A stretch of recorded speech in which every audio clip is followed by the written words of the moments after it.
Bonjour à vous tous. Alors aujourd'hui je vais initier un nouveau type de vidéo entre guillemets qui consiste à rechercher un terme ou un mot-clé dans un document, en l'occurrence ici un livre. Voilà pour ceux d'entre vous, c'est-à-dire la majorité d'entre nous, qui n'avons pas forcément le temps de lire des ouvrages de 500, voire 1000, voire 1500 pages, et nous intéresser directement à la vision d'un auteur sur tel terme. Donc ici, c'est Extériorisation de la hiérarchie par Alice Bailey, donc mise sur support informatique par l'association Lucy's Trust. Donc, si j'ai bien compris, c'est un recueil de différents articles ou différentes conférences transposées en écrit euh, de 1935 jusqu'à environ 1945. Mais il y a des notes de l'association euh, qui datent des années 70-80. Donc c'est une sorte de recueil.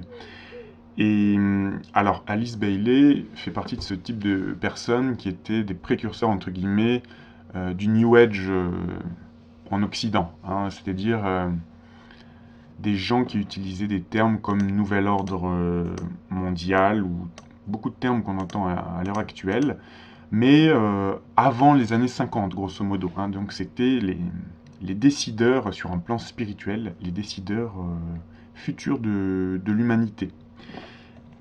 Donc, aujourd'hui, on va faire la recherche, la requête Nouvel Ordre Mondial, pour essayer de voir objectivement quelle est la vision de l'auteur euh, sur le Nouvel Ordre Mondial, sans forcément apporter notre analyse ou notre grain de sel. J'ai donc essayé de rendre claire brièvement la position du nouveau groupe des serviteurs du monde, luttant pour les droits de l'homme, pour l'avenir spirituel de l'humanité et pour le Nouvel Ordre Mondial. Ce que j'ai à dire maintenant se divise en 4 parties. 1. Le monde tel qu'il est aujourd'hui. La situation présente résulte de tendances passées, de pressions sous-jacentes et des décisions humaines. 2. Le nouvel ordre mondial. Il contrastera avec l'ordre ancien et avec le prétendu ordre nouveau des puissances totalitaires. 3. Quelques problèmes impliqués. 4 problèmes mondiaux majeurs demandent à être discutés. Nous devons les examiner. 4. La tâche de l'avenir. Nous parlerons de l'intermède précédant la fin de la guerre et ferons quelques suggestions quant à la future période de reconstruction. Voilà, alors. Ah, j'aimerais bien revenir au petit 2 précédent là, parce que apparemment ça parle du nouvel ordre mondial. Je vais le chercher avec vous. Ouais, mais ça commence dès... Ouais, ça commence ici. Enfin, de tous côtés, on se rend compte qu'un nouvel ordre mondial est nécessaire. Les puissances totalitaires parlent de l'ordre nouveau en Europe. Les idéalistes et les penseurs conçoivent des schémas et des plans comportant une vision entièrement nouvelle des conditions et devant mettre fin à l'ordre ancien et mauvais. On demande constamment aux alliés de déclarer leur but de paix et d'indiquer clairement quel réajustement ils effectueront après la guerre, car la vision de la future politique mondiale aidera l'humanité à traverser la crise actuelle. Alors ici, je pense évidemment qu'il parle de la Seconde Guerre mondiale, hein, puisqu'il parle des Alliés et après la guerre. Voilà, le nouvel ordre mondial. J'admets en postulat que mes lecteurs reconnaissent qu'il existe quelques directions intelligentes ou spirituelles de l'humanité, peu importe le nom qu'ils donnent à ce dessein qui guide l'humanité. Certains l'appelleront la volonté de Dieu, d'autres la tendance inévitable du processus de l'évolution, d'autres peuvent croire à des forces spirituelles de la planète, d'autres peuvent considérer qu'il s'agit de la hiérarchie spirituelle de la planète, la grande loge blanche. Des millions de personnes disent que l'humanité est guidée par le Christ et ses disciples. Quoi qu'il en soit, on reconnaît universellement l'existence d'un pouvoir directeur, exerçant une pression au cours des âges qui semble tout conduire vers un bien ultime. Il a fallu une direction déterminée pour conduire l'homme du stade de l'homme primitif au niveau d'évolution où un Platon, un Shakespeare, un Léonard de Vinci, un Beethoven purent apparaître. Un certain pouvoir a suscité chez l'homme la faculté de formuler des idées, de produire des systèmes de théologie, de science et de gouvernement. Quelques motifs intérieurs puissants a donné à l'homme son aptitude à créer de la beauté, à découvrir les secrets de la nature. Une certaine compréhension de la responsabilité divine est à l'arrière-plan de la philanthropie, des systèmes d'éducation et des mouvements de secours social du monde entier. Le progrès de l'esprit humain a consisté en un développement irrésistible, en une appréciation croissante de la réalité, de la beauté et de la sagesse. L'instinct s'est développé pour devenir l'intellect. L'intellect commence à se transformer en intuition. La signification de Dieu, la perception consciente du pouvoir divin de l'homme, la faculté croissante de comprendre et de partager le mode de pensée des autres indiquent progrès et développement. Cette image de la beauté de l'esprit humain doit être placée à côté de l'image précédente de l'égoïsme et de la cruauté des hommes. Les deux images sont vraies, mais seule celle de la beauté est éternelle, l'autre n'est que transitoire. L'homme est un composé d'expressions élevées et basses, derrière toutes les guerres et les difficultés qui accompagnent le progrès humain au cours des âges, on trouve ce facteur majeur, la lutte persistante et ancienne de l'aspiration spirituelle de l'homme et de ses désirs matériels. Cet état de choses est aujourd'hui centré sur le conflit qui fait rage entre les puissances totalitaires et les nations qui luttent pour les droits de l'esprit humain et pour la liberté de l'humanité. Donc, entre parenthèses, eux, ils parlent de l'ordre ancien et mauvais qui est là autour de 1940, qui est désigné comme les puissances totalitaires qui font la guerre entre elles. Donc ça peut être Hitler, Mussolini et compagnie. Et eux représentant l'ordre nouveau de paix, de justice. Hein. Ça peut être ça. Mon emploi du mot spirituel n'a rien à voir avec l'emploi de ce mot par les religions orthodoxes, si ce n'est que l'expression religieuse fait partie de la spiritualité générale de l'humanité. Et spirituel, tout ce qui tend à la compréhension, à la bonté, à ce qui engendre la beauté et peut conduire l'homme à une expression plus complète de ses potentialités divines. Et mauvais, tout ce qui entraîne l'homme plus profondément dans le matérialisme, qui néglige les valeurs supérieures de la vie, qui soutient l'égoïsme, qui dresse des barrières à l'établissement de justes relations humaines et nourrit l'esprit de séparativité, de peur, de vengeance. Sur la base de ces distinctions, il apparaît sûrement que Dieu est du côté des nations alliées, car on ne peut pas supposer que le Christ soit du côté d'Hitler et du règne de l'agression cruelle. La hiérarchie spirituelle de la planète jette tout le poids de sa force contre les puissances de l'Axe, dans la mesure néanmoins où les hommes de mentalité spirituelle peuvent collaborer, car nulle coercition ne peut être exercée sur le libre arbitre de l'homme. Nul n'a peur des nations alliées. La situation actuelle n'a pas été précipitée par les alliés. Leurs méthodes ne sont pas celles de la propagande mensongère. Ils ne terrorisent pas les faibles et les sans défense. Tout ceci est prouvé par les faits. C'est cette reconnaissance qui est à la base de l'aide constante des États-Unis. Le mode de vie et les objectifs spirituels des démocraties sont reconnus par tous. Ce sont ces derniers qui sont menacés par les concepts totalitaires sur la vie. Par le moyen des démocraties, l'humanité parle. Alors, entre parenthèses, ce qui est intéressant de noter ici, par rapport à Alice Bailey, un petit peu, comme des personnes comme Blavatsky et d'autres,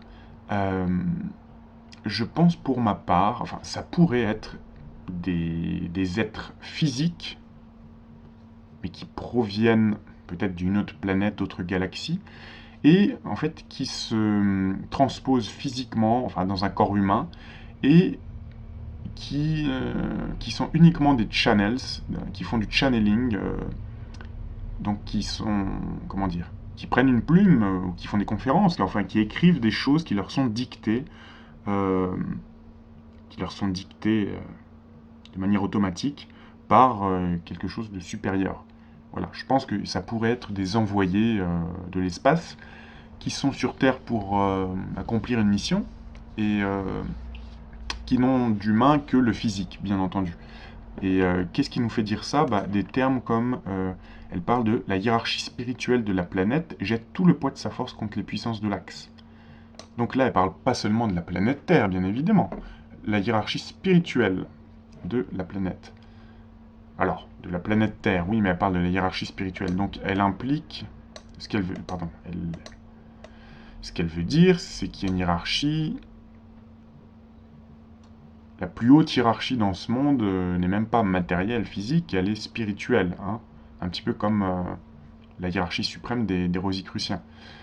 Jette tout le poids de sa force contre les puissances de l'Axe. Ça veut dire qu'il y a une hiérarchie qui faisait quelque chose pour empêcher que l'Axe gagne. Et elle dit aussi, car nulle coercition ne peut être exercée sur le libre arbitre de l'homme. C'est marrant cette façon extérieure de cette façon extérieure de parler de l'homme, comme si elle-même était autre chose. D'ailleurs, le titre de cet ouvrage, c'est Extériorisation de la hiérarchie. Extériorisation, hein. Donc, cette manie, enfin cette habitude de ce genre de personnes, de se placer en dehors de l'être humain. C'est peut-être pas juste une manie, c'est peut-être un fait avéré. Et ce qui est intéressant dans ce genre de termes, aucune coercition ne peut être exercée sur le libre arbitre de l'homme. Ça fait penser à des films comme, oui, qui sont des fictions, mais je vous rappelle que les fictions ont tout au long de l'histoire été des moyens pour certaines personnes de dire certaines vérités sans se faire arrêter, torturer, etc. Hein, c'est pas parce que c'est une fiction qu'il n'y a aucune vérité dedans. Donc des fictions comme le film L'Agence, avec Matt Damon, où on a des superviseurs de la planète qui portent des chapeaux et qui sont censés en fait, comment dire, qui sont censés vérifier que le plan de Dieu ou du grand architecte se déroule normalement. Mais ils ne peuvent pas agir contre le libre arbitre. Donc voilà, moi ça me fait penser aux mêmes choses, et là, voilà, ces gens qui nous parlent du libre arbitre de l'homme, comme si eux-mêmes étaient autre chose qu'un être humain. Comme si c'était des superviseurs de l'humanité. Alors, là on va continuer à lire parce que c'est intéressant. L'ordre mondial de l'Axe. L'ordre totalitaire doit disparaître, car il est contraire à la vision spirituelle. L'ordre mondial, tel que l'envisage Hitler, est basé sur l'assujettissement des faibles et l'autorité d'une super-Allemagne. La vie des petites nations ne serait permise que dans la mesure où elle servirait les besoins de l'Allemagne. On permet l'existence de puissances secondaires de l'Axe uniquement parce qu'elles favorisent les buts de l'Allemagne. L'Italie, pour donner à l'Allemagne un champ d'action en Méditerranée, le Japon pour prendre en main le problème asiatique, qui est trop lourd pour l'Allemagne seule. C'est un ordre où il est prévu que tous les meilleurs produits de l'agriculture et de l'industrie aillent en Allemagne et le résidu dont elle n'a que faire aux petites nations. C'est un ordre où les procédés d'éducation seront entre les mains de la super-race dominante. Les différentes parties de la connaissance seront subordonnées à la glorification de l'Allemagne. L'Allemagne y sera représentée comme la semence de toute la gloire du monde et comme l'impitoyable sauveur de l'humanité. On mettra l'accent sur les beautés de la guerre, de la lutte, de la force physique. Ces prétendus admirables objectifs de l'esprit humain seront développés afin de produire une race d'hommes chez qui les beautés efféminées de la bonté aimante et de la sage estime pour les autres n'auront pas leur place. Bon, c'est intéressant tout ça. Hein. Je vais peut-être pas continuer à tout lire parce que c'est des très gros chapitres. Mais voilà, si ça a attisé votre curiosité, mais nouvel ordre mondial, on va continuer à chercher le terme. Voilà. Donc ici, page 154. Donc, conditions d'un nouvel ordre mondial. En opposition avec l'ordre mondial totalitaire, quels plans mondiaux le reste du monde devrait-il faire? Les projets utopiques, les formes idéalistes de gouvernement, les procédés de vie culturelle ont toujours été un jeu de l'esprit humain depuis des siècles. Mais ces utopies dépassent tellement les possibilités que les présenter semblent sans objet. La plupart sont entièrement impraticables. On peut néanmoins dégager certaines possibilités immédiates et certains objectifs accessibles en supposant, de la part de l'humanité, une volonté de bien précise et de la patience. Certaines prémices actuelles importantes doivent servir de base à toute tentative de formulation d'un nouvel ordre mondial. Permettez-moi d'en citer quelques-unes. 1. L'ordre mondial nouveau doit répondre aux besoins immédiats, et non à une tentative de satisfaire quelques visions idéalistes et lointaines. Un peu comme celle d'Adam Weishaupt qui dirigeait les Illuminés de Bavière, entre parenthèses. 2. L'ordre mondial nouveau doit être adapté à un monde qui est passé par une crise de destruction et à une humanité fortement secouée par cette expérience. Donc, qu'est-ce que ça veut dire ça entre les lignes? L'ordre mondial nouveau doit être adapté à un monde qui est passé par une crise de destruction. Ça veut dire, comme nous l'explique souvent Bernard de Montréal ou Raphaël Payer, que il faut en passer par un monde qui est passé par la destruction avant le nouvel âge d'or. C'est-à-dire que c'est quelque chose qui est voulu par la hiérarchie de l'humanité. Hein. C'est les cycles d'involution et d'évolution. Troisièmement, l'ordre mondial nouveau doit poser les fondements d'un futur ordre mondial qui ne sera possible qu'après un temps de récupération et de reconstruction. Hein, on peut rapprocher ça de Ordo ab Chao, des francs-maçons, ou du but alchimique, enfin pas du but, enfin certains buts alchimiques, si je ne me trompe pas, qui contient le terme latin solve coagula, je me souviens plus, c'est-à-dire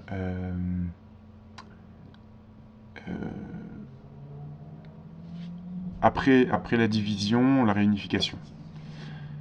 Quatrièmement, l'ordre mondial nouveau sera basé sur la reconnaissance que tous les hommes sont égaux par l'origine et le but, mais tous à des stades différents d'évolution, que l'intégrité personnelle, l'intelligence, la vision, l'expérience et une bonne volonté marquée devraient désigner les gouvernants. La domination du prolétariat sur l'aristocratie et la bourgeoisie, comme en Russie, ou la domination d'une aristocratie retranchée sur le prolétariat et les classes moyennes, comme cela a été le cas en Grande-Bretagne jusqu'à une date récente, doivent disparaître. L'autorité du travail sur le capital ou du capital sur le travail doit disparaître aussi. 5. Dans l'ordre mondial nouveau, les corps gouvernants de toute nation devraient être composés de ceux qui travaillent pour le plus grand bien du plus grand nombre et qui en même temps offrent leur chance à tous, en veillant à ce que la liberté individuelle soit respectée. Bon ben ça on n'y est pas encore. Hein. Aujourd'hui, des hommes doués de vision parviennent à la reconnaissance, rendant possible un juste choix des gouvernants, ce qui était impossible jusqu'à notre siècle. 6. L'ordre mondial nouveau sera fondé sur un sens actif de la responsabilité. La règle sera tous pour un et un pour tous.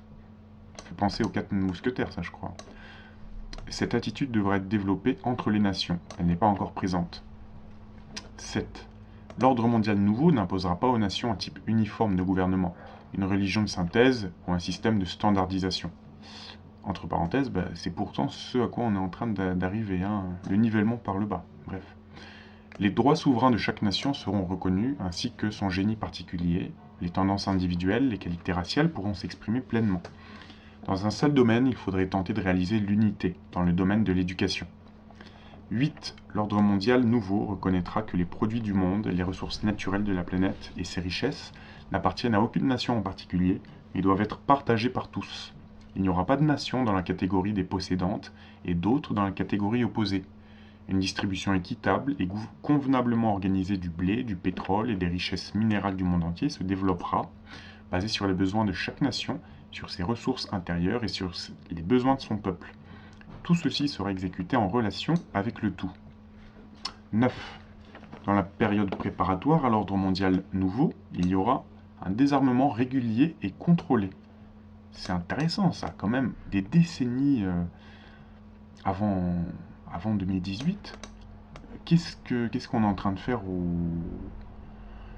dans tous les pays, mais aussi beaucoup aux États-Unis, hein. Dans un pays comme la France, ça devient de plus en plus restreint, le fait de posséder une arme, et aux États-Unis aussi. Ça n'a pas encore été possible, mais on voit bien qu'il y a un agenda qui pousse à désarmer les civils par le biais d'attentats, plus ou moins, comment dire, des attentats qui peuvent être perpétrés par ceux qui ont intérêt à le faire, quoi, on va dire.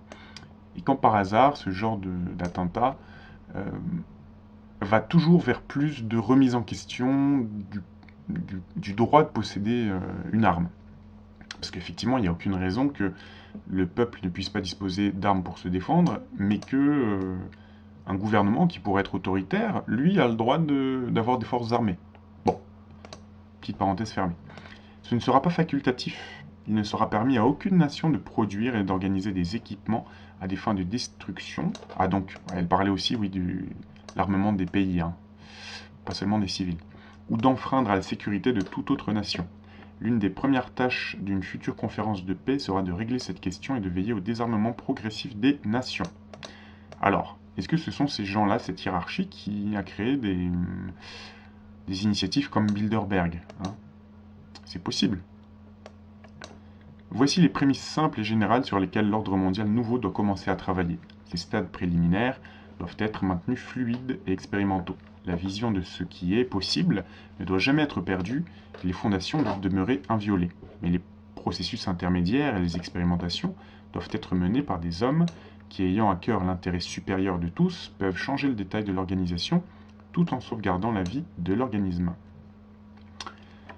Les justes relations humaines. L'objectif peut se résumer ainsi. Le nouvel ordre mondial facilitera l'établissement de justes relations humaines basées sur la justice, la reconnaissance des droits hérités, des chances égales pour tous, quelle que soit la race, la couleur et la croyance. Alors ça c'est très actuel. Sur la suppression du crime et de l'égoïsme par une éducation adéquate, sur la reconnaissance de pouvoir divin chez l'homme. Donc là, pouvoir divin chez l'homme, on y est totalement. Vous savez, cette mouvance transhumaniste et ces films comme Limitless, Lucy, etc., qui nous disent que l'homme utilise seulement 10% de son cerveau et qu'en réalité il a des capacités illimitées, cette espèce de divinisation de l'homme, c'est totalement ça. Ainsi que sur une reconnaissance d'une intelligence divine dirigeante, en laquelle l'homme a la vie, le mouvement et l'être. Les difficultés confrontant les nations quand la guerre sera terminée peuvent sembler insurmontables, mais avec de la bonne volonté, de la patience et la division, et de la vision, elles peuvent être résolues. Donc là, on a presque l'impression que cette hiérarchie sait que peut-être où et quand se terminera ce conflit, qui n'était pas encore terminé, comme si c'était une épreuve à passer pour l'humanité, quoi. On a vraiment cette impression. Dans ce cas-là, ça voudrait dire que tout est programmé par cette hiérarchie.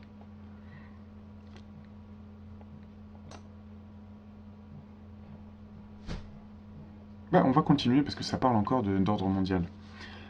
En supposant que l'humanité n'aura de cesse que les nations agressives soient vaincues, il sera nécessaire que les démocraties victorieuses soient généreuses, clémentes, compréhensives et attentives à la voix du peuple dans son ensemble. C'est cette voix, habituellement saine dans ses jugements, qui doit être évoquée, reconnue et écoutée, et non la voix des représentants séparatifs de quelque idéologie, forme de gouvernement, religion ou parti. L'objectif de ceux à qui on confiera la tâche de redresser le monde ne sera pas d'imposer la démocratie au monde entier, ni le christianisme à un monde de religions diversifiées. Ce sera sûrement d'encourager les meilleurs éléments de tout gouvernement national auquel le peuple souscrira ou qu'il approuvera intelligemment. Ça veut dire quoi, ou qu'il approuvera intelligemment? Ça veut dire que soit le peuple souscrira à ces personnes, ou il l'approuvera si elle lui est imposée. Mais imposée, ça ne veut pas dire de façon totalitaire, ça veut dire par exemple faire élire un banquier, un bon élément, et faire en sorte qu'il soit élu. Contre votre gré, mais vous l'approuverez intelligemment. C'est-à-dire que vous ne l'aurez pas choisi. Voilà. Chaque nation devra reconnaître que sa propre forme de gouvernement peut lui convenir, mais ne pas convenir du tout à une autre nation. On devrait enseigner que la fonction de chaque nation est de parfaire sa vie nationale, son rythme, son mécanisme, afin d'être un partenaire efficace de toutes les autres nations. Il est également essentiel que l'ordre mondial nouveau développe chez l'humanité un sens de divinité et de relation avec Dieu, et cependant ne mette pas l'accent sur les théologies raciales et les croyances séparatives. Donc, là, je pense qu'ils ont une vision plutôt... c'est-à-dire de croire en un principe supérieur, mais au-delà des religions et des croyances qui séparent les hommes. Quelque chose comme ça. Alors, on passe à un autre chapitre. Quelques-uns des problèmes qui se posent. Le nouvel ordre mondial devra faire face à de nombreux problèmes. Ces problèmes ne seront pas résolus en imposant une solution par la force, comme dans l'ordre mondial de l'Axe. Ils seront résolus par de bonnes méthodes d'éducation et par la compréhension des objectifs du véritable ordre mondial. En gros, il se divise en 4 catégories. Le problème racial, le problème économique, le problème de gouvernement et le problème religieux.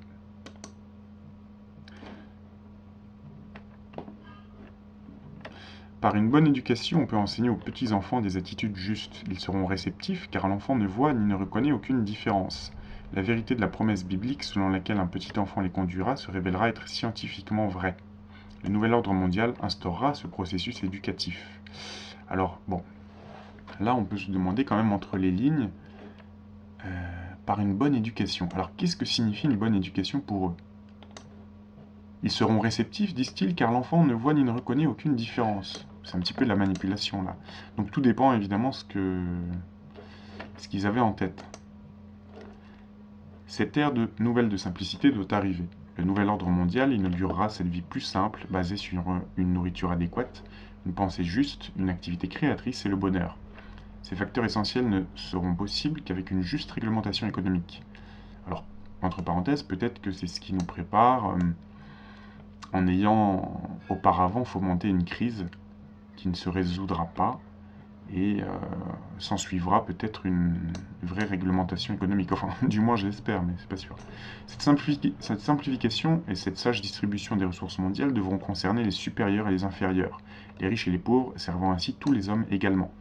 Petite parenthèse, quoi qu'on dise de Jacques Attali, je vous disais dans ma vidéo sur la future crise économique à venir que Attali, il y a une citation de lui qui disait « La prochaine crise, donc après celle de 2008, concernera tout le monde, y compris et surtout les riches, disait-il. » Donc, il ne faut pas oublier qu'Attali est un socialiste quand même et que son père était communiste. Donc, peu importe s'il a des contradictions, je trouve cette citation intéressante. Fin de la parenthèse. Le problème du gouvernement. Venons-en maintenant au problème du gouvernement dans le nouvel ordre mondial. Nous sommes face à une situation très complexe. Bon, bah là, ça parle surtout de l'époque à laquelle ça a été écrit. Donc je passe un petit peu. Derrière la diversité des méthodes gouvernementales surgissent clairement certains profils qui indiquent de plus larges fusions et une tendance à réaliser certaines synthèses. Des courants de pensée fondamentaux et divers apparaissent qui, dans le nouvel ordre mondial, s'épanouiront en une synthèse majeure très désirée par la hiérarchie spirituelle et qui, tout en conservant des éléments nationaux et raciaux, produiront un état d'esprit subjectif et sous-jacent lequel mettra fin à l'ère de la séparativité. Ça c'est intéressant, cette ère de la séparativité. Donc ce que cette hiérarchie spirituelle souhaite, c'est, comme on l'a dit précédemment, réunir. C'est pour ça peut-être qu'on a tous ces messages plus ou moins subliminaux dans les jeux vidéo, films, etc. Vous savez, même ou les publicités même. Unissez-vous.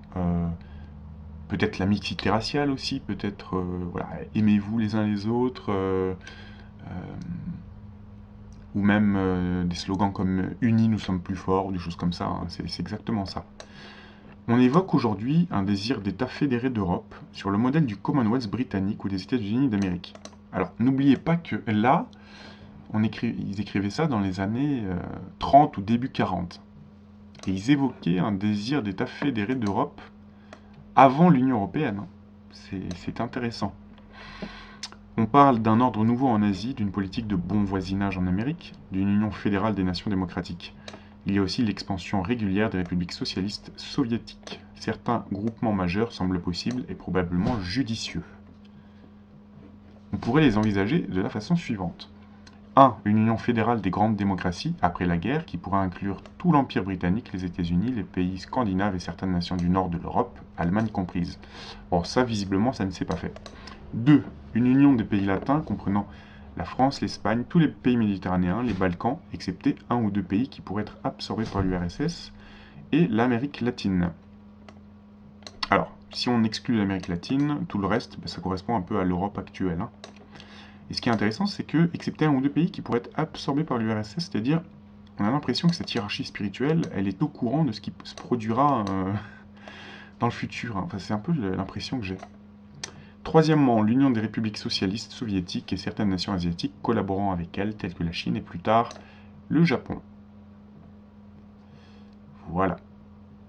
Ils travailleront, donc ces trois grands blocs travailleront tous trois dans l'unité et la relation économique la plus étroite. On peut rapprocher ça, je pense, de la future, enfin à l'époque, la future trilatérale, hein, avec vraiment cette notion de trois puissances, trois grandes puissances, trois blocs qui gouvernent le monde en réalité. C'est ça. C'est pas une puissance. C'est trois blocs. C'est ça la trilatérale. Voilà. Ensuite, un tel mode de vie sera rendu possible si les hommes et les femmes de bonne volonté, intelligents et idéalistes, peuvent se mettre à la tâche consistant à instaurer le nouvel ordre mondial. Donc là, ils font référence à la méritocratie, j'imagine. La tâche de l'avenir. Ceci nous amène à l'aspect pratique de la question et de la nécessité de répondre à la question suivante. Étant donné la possibilité du nouvel ordre mondial, que peut-on faire en ce moment au milieu du conflit pour préparer son apparition ? La période dans laquelle nous entrons se divise en deux parties. L'actuelle période de la guerre, allant jusqu'à la défaite de l'Allemagne, et la fin du combat véritable. Incroyable, ça veut dire qu'ils savaient l'issue de la guerre, quoi. Incroyable. Deuxièmement, la période qui viendra quand les canons auront cessé de tonner. La paix et la reconstruction nécessaires devront alors être déterminées. Donc la fin de la guerre dans le monde, peut-être, je ne sais pas. C'est de ces périodes qu'il nous faut nous occuper. Elles sont et seront des moments de grande difficulté, de conflits pénibles et de réajustement. La tâche de restaurer l'harmonie et l'ordre dans le monde est considérable. Je passe un petit peu...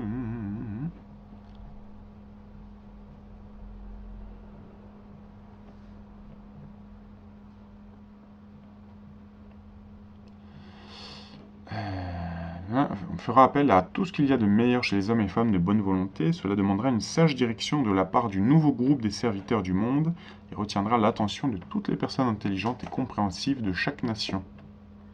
Tout dépend ce qu'on entend par bonne volonté. Hein. Voilà. Ensuite...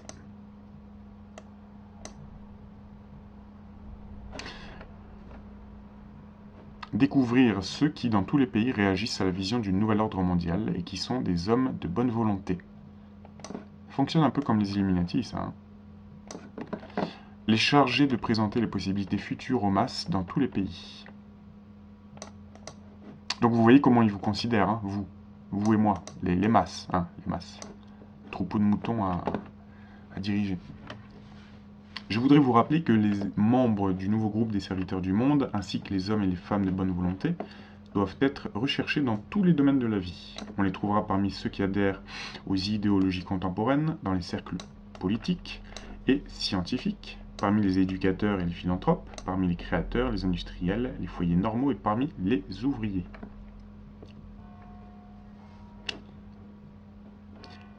C'est un ralliement de tous ceux qui cherchent à exprimer l'esprit du Christ et qui ignorent la haine et la vengeance. Bon, ça peut être intéressant.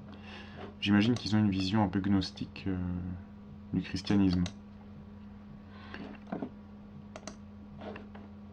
J'appelle tous les hommes de bonne volonté du monde à une étude des principes du nouvel ordre mondial. Je fais une petite parenthèse là, quand j'avais fait ma vidéo sur les jésuites.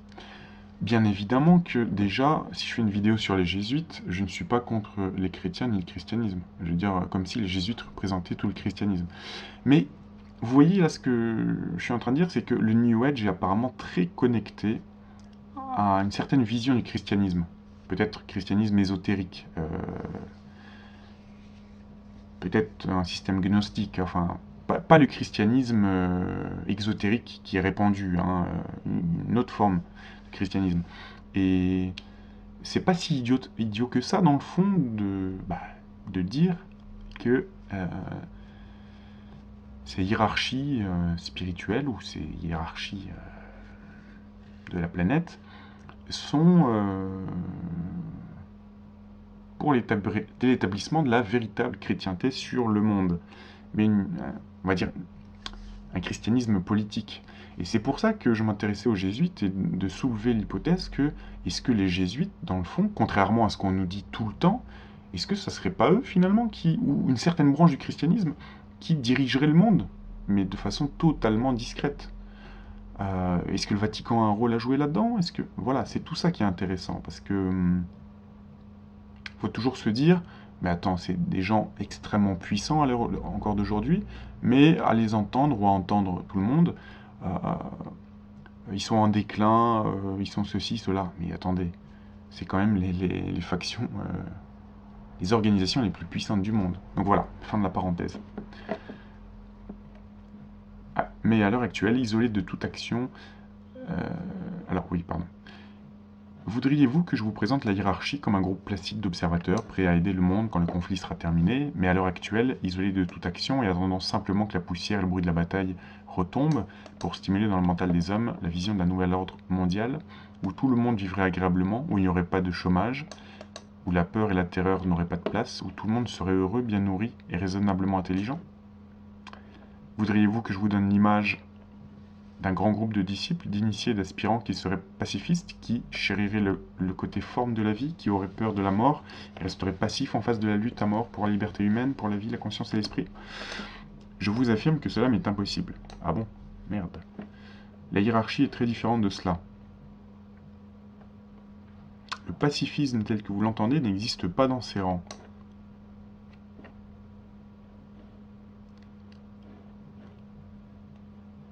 Ceux qui savent que la réincarnation est une loi fondamentale de la nature et qu'il n'existe pas de mort.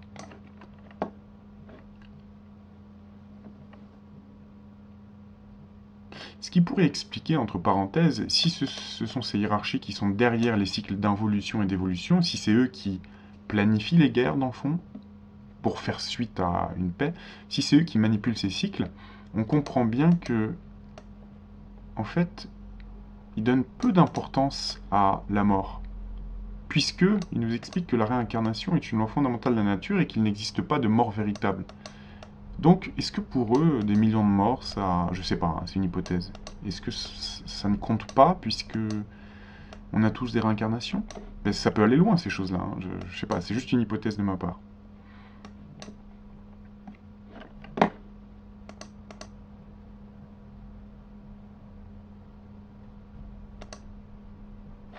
Un nouvel ordre mondial est possible, et il faut prendre certaines mesures si l'on veut que la vision de ce monde nouveau entre dans le domaine des faits.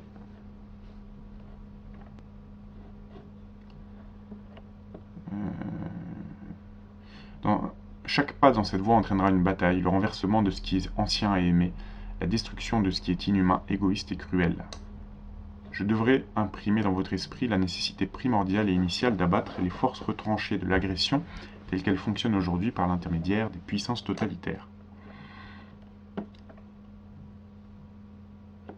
Ce nouveau mode de vie, donc le nouvel ordre mondial, plane au-dessus de l'humanité et se matérialisera quand l'égoïsme sera vaincu, quand de justes relations humaines seront exprimées correctement et que l'idéal de ce nouvel ordre mondial sera séparé de tout concept ou aspiration nationaliste.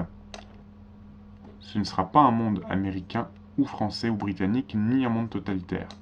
Ce sera le résultat de la civilisation en voie de disparaître et de la culture qui est la fleur de cette civilisation, mais ce ne sera ni l'une ni l'autre.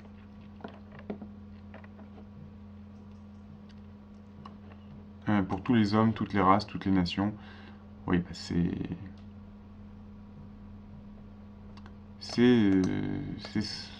vers quoi on se dirige aujourd'hui. Hein. Et il n'y a pas que des côtés positifs. C'est peut-être parce qu'on est dans la transition, mais bref.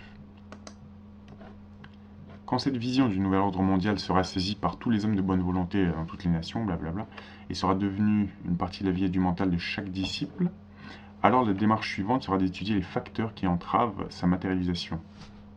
Pour cela, une grande tolérance et un esprit sans préjugés sont essentiels. Ces qualités sont rares chez les blablabla. Il faut regarder en face les erreurs nationales passées. On est totalement, petite parenthèse, on est totalement finalement dans le prolongement de l'action de Adam Weishaupt, fondateur des Illuminés de Bavière. Qu'on ne me dise pas, enfin, moi j'ai des preuves que ça n'est pas le cas, qu'on ne me dise pas naïvement que l'action des Illuminés de Bavière s'est arrêtée en 1786. Hein. Non, non. Ça, c'est directement issu. Là, c'est 200 ans après ou 150 ans après, quasiment les mêmes préceptes que ceux d'Adam Weishaupt. C'est vraiment abattre les nations, les gouvernements, le grand capital, paradoxalement. Parce que j'avais expliqué que Weishaupt avait rencontré Babeuf, un Français, qui était à l'origine de la pensée socialiste, communiste, avant Marx. Donc on est totalement dans ça. Donc moi je pense que ce genre de mouvement New Age, ça n'est que la prolongation, avec d'autres noms bien sûr, prolongation de la philosophie illuminée, Illuminati. C'est la même chose en réalité, hein. On s'en rend compte. Hein. Là on reprend point par point les idéologies de Weishaupt, ça me paraît clair. Les gens qui veulent servir sont sous les ordres des forces de lumière, donc illuminés, Illuminati, hein, c'est évident. Les forces de lumière doivent élever leur regard au-dessus du monde et blablabla. Mesurer la situation et reconnaître blâme et responsabilité doit précéder toute tentative de précipiter le nouvel ordre mondial sous forme de vie active. Précipiter le nouvel ordre mondial. Donc ils sont assez pressés quand même que ça arrive. Ce nouveau monde n'apparaîtra pas en réponse à la prière, ni si les idéalistes épris de paix et de vision mystique l'attendent passivement, en prenant leur désir pour des réalités. Ils indiquent la voie et l'objectif requis. Ce monde nouveau apparaîtra quand le mystique et le visionnaire s'éveilleront à la nécessité de l'heure et descendront de leur pays de rêve, de théories, de mots pour entrer dans la rude arène de la vie publique journalière. Ils doivent être prêts à se battre pour ce qu'ils désirent, ce qu'ils savent être bien, vrai et juste. Ils doivent se dresser fermement contre ceux qui déforment une vision claire du futur ordre mondial, une reconnaissance intelligente de tous les obstacles qui bloquent son apparition, une volonté de prendre les mesures nécessaires sur le plan physique, de payer le prix exigé et d'offrir les sacrifices demandés. Donc ça, c'est les sacrifices demandés, c'est tous les pots cassés, tous les effets collatéraux de leur nouvel ordre mondial. Ce sont des attitudes essentielles, avant d'éliminer les entraves qui existent sur la voie du monde nouveau. Donc les entraves, ça peut être vous, moi, ou... Si on est sur leur chemin, ben vous êtes des entraves qu'il faut éliminer quand même. Là, on n'est plus dans... C'est pas peace and love, là. Les obstacles peuvent sembler nombreux, mais se résumer tous en un seul mot: égoïsme national, racial, politique, religieux et individuel. Alors l'égoïsme, bon, d'accord, mais si vous êtes un nationaliste, si vous faites partie d'une religion, etc., vous êtes dans leur collimateur. C'est-à-dire que vous êtes égoïste si vous parlez de votre nation, si vous parlez de race, si vous parlez de politique, de religion, et si vous parlez de vous-même. Voilà. Vous êtes égoïste.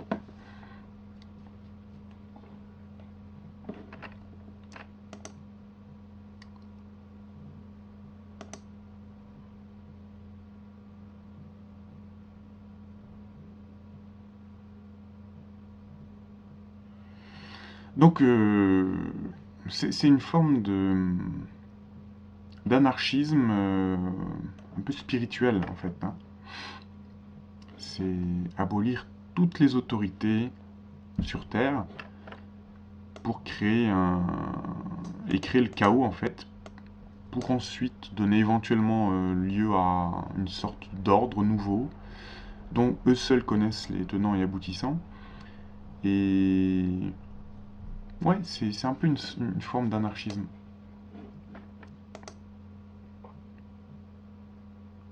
Bon, vous vous rendez bien compte que dans cet ouvrage, vous voyez, on a bien fait de faire la recherche Nouvel Ordre Mondial parce que ce livre en est truffé. Là, on est à la moitié du livre et vous voyez tous les résultats de recherche Nouvel Ordre Mondial. À partir des ruines de tout ce que l'homme a construit pendant des siècles et de la spoliation de toute culture et civilisation existante, il faudra bâtir un nouvel ordre mondial. Il sera bâti, mon frère, et vous pouvez aider à préparer la construction d'un mode de vie plus stable et plus beau. Donc, là, on va sortir un petit peu du côté bisounours. D'ailleurs, ils ne sont pas du tout comme ça. À partir des ruines de tout ce que l'homme a construit et de la spoliation de toute culture et civilisation existante. Donc, si je comprends bien, ça ne les dérange pas, les ruines. Ça fait partie des dégâts collatéraux inévitables, selon eux. Donc les ruines ne les dérangent pas. Tout ce que l'homme a construit pendant des siècles, ça ne les dérange pas de les détruire. Et préparer la fin de toute culture, puisque toute culture, selon eux, est nationale et égoïste. Donc, malgré ce qu'ils disent, ils veulent cesser toute différenciation, mais une différenciation, c'est pas forcément source de conflit, c'est tout ce qui est intéressant dans la vie. C'est ce qui fait qu'un Espagnol sera différent d'un Français, différent d'un Italien, avec tout le charme de sa culture, tout le charme de tout ce qui est représenté par sa culture. Ça, ils en veulent plus en fait. Et contrairement à ce qu'ils disent, ils veulent un monde uniformisé. Ça me paraît clair. Et là, on a une phrase qui ressemble un peu de celle de George Bush, enfin le père, qui n'est pas un saint, je veux dire, quand même, qui nous disait en 91, qu'il y aura un nouvel ordre mondial et que nous dirigerons vers ce nouvel ordre mondial. C'est-à-dire, étant entendu, vous n'avez pas le choix. Et là, on a cette phrase, il sera bâti, mon frère. Et vous pouvez aider à préparer la construction d'un mode de vie. Il sera bâti. La question ne se pose pas. Ça sera le cas, hein, que vous soyez d'accord ou non.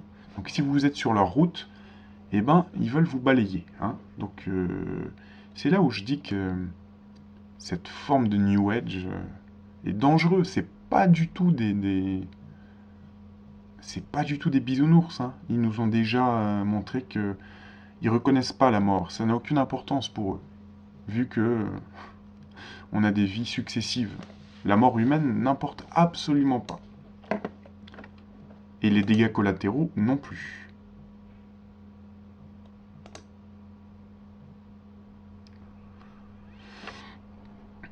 Meilleures conditions mondiales, nouvel ordre mondial, reconstruction du monde, nouvelle civilisation, fraternité, camaraderie, fédération mondiale, compréhension internationale, peu importe.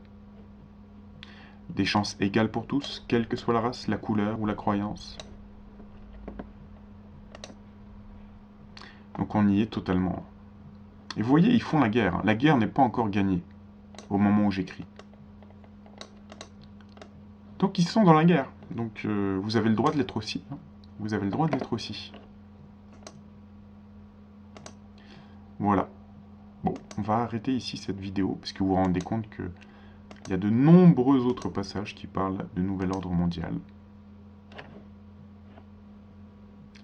Ah ben tiens, vous voyez, il parle de « Certains hommes lutteront pour empêcher ce gouvernement mondial. Les groupes réactionnaires de tout pays n'en reconnaîtront pas la nécessité et ne désireront pas ce nouvel ordre mondial que la libération de l'énergie cosmique, même à cette faible échelle initiale, peut rendre possible. Les intérêts acquis, les grands cartels, les trusts et les monopoles qui ont régenté les quelques décennies précédant cette guerre mondiale vont mobiliser leurs ressources et se battre jusqu'à la mort pour empêcher l'extinction de leurs sources de revenus. Ils ne permettront pas, s'ils peuvent l'éviter, que les masses aient la haute main sur le pouvoir illimité qui en toute justice leur appartient. Les intérêts égoïstes de gros porteurs d'actions, les banques et les riches églises organisées s'opposeront à tout changement, excepté dans la mesure où ils les favoriseraient et feraient rentrer de l'argent dans leur coffre. Bon, ça éclaire un petit peu plus peut-être notre opinion. Comme on ne sait pas ce qu'ils pensent véritablement, vous voyez, on se dit qu'on peut être leurs ennemis. Enfin, c'est-à-dire, moi déjà, j'aime pas le principe qu'on m'impose quelque chose sous l'excuse que ça vient du cosmique et de la grande hiérarchie céleste. Je veux dire. Mais ceci étant dit, là, Bailey, elle parle des grands cartels, des trusts et des monopoles, des banques, etc., qui ont régenté les décennies précédant cette guerre mondiale. Ils vont se battre à mort pour empêcher l'extinction de leurs sources de revenus. Ça pour moi, c'est pas négatif. Si on peut mettre fin à ce capitalisme totalitaire, c'est pas quelque chose qui va m'attrister, quoi. Et c'est vrai que c'est peut-être ce à quoi on est en train d'arriver, comme je l'expliquais tout à l'heure, là, cette grande crise finale qui va arriver et qui va tout remettre, qui va remettre les compteurs à zéro, peut-être, enfin, qui va tout réglementer à nouveau. Si le grand capital, comme ça, passe à la caisse, ça, c'est pas une chose mauvaise. Ça, bien évidemment que c'est pas une chose mauvaise. Si c'est eux qui visent cette grande hiérarchie-là, céleste, si c'est eux qui visent avec leur nouvel ordre mondial, j'ai envie de dire, pourquoi pas. Mais il faut faire attention au fait que parfois, ils puissent nous séduire avec ce genre de choses, un petit peu. Ben, ça, c'est de l'anarchisme, hein, clairement. Et voilà, il faut faire attention à ce que nous-mêmes, on n'ait pas des plumes à perdre dans ce grand changement. Voilà, c'est là où il faut être vigilant, parce que voilà, s'il parle du grand capital, des grandes multinationales à abattre, ça me pose pas de problème, hein, c'est avec grand plaisir. Mais voilà, mais par contre, mélanger tout le monde de force, détruire les cultures nationales, tout ça, mais je trouve qu'on a énormément à perdre en faisant ça. Parce que les différences, ce sont les richesses. Moi, je considère ça comme une richesse. Si je dis qu'un tel est différent d'un tel, c'est parce que je vois ça comme une richesse. Il n'y a qu'un abruti qui voit la différence comme une source de conflit. Je veux dire, donc il ne faut pas supprimer les différences. Il faut supprimer peut-être les gens qui font de la différenciation un motif de conflit, mais uniquement eux. Et ça n'a jamais été la masse. Ça a été les gens qui instrumentalisent la masse et qui font que les guerres arrivent, qui financent les guerres, etc. Ça n'a jamais été la masse. La masse, ben, on avait de grands signes d'amitié, par exemple pendant la guerre de 14, entre les, les Allemands et les Français, ou parfois des soldats alsaciens qui étaient d'un côté ou de l'autre, et qui finalement, quand leurs officiers n'étaient pas là, ben, ils tapaient la discute ensemble, quoi. C'est ça le peuple, c'est ça la masse. La masse se fiche de la différenciation, etc.